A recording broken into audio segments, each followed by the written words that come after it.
So after seeing what other people have shared online, because of people not getting SNAP benefits, I had this brilliant idea that I would do something similar. So I opened up my Adobe Express and I started making these graphics with like, here's a meal where it's $1.10 per serving.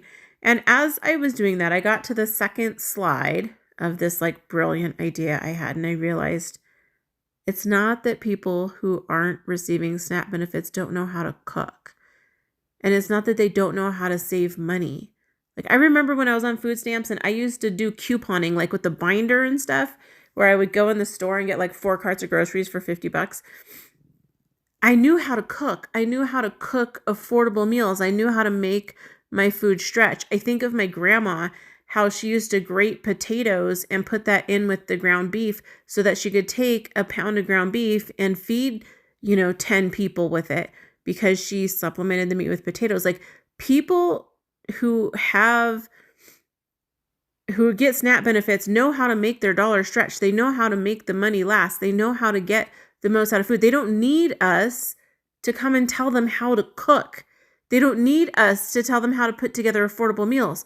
They need food. That's what they need.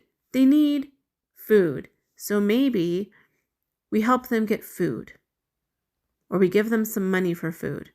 And then we go and say, okay, well, what is really the problem here?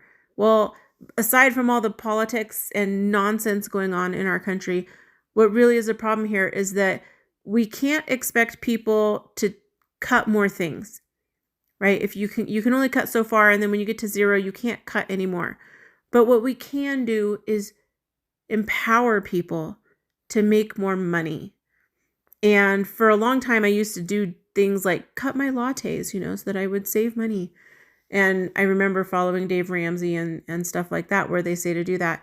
And then I realized, you know what? It's a hell of a lot easier to make more money than it is to cut more stuff.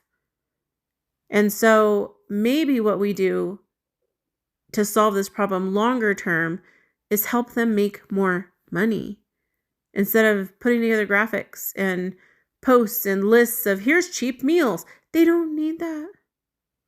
Like I remember when I was in that place, I freaking figured it out. I knew how to do that. But first, they need food, they need money. And then maybe if they want, we empower them to make more money. That's really what the problem is here.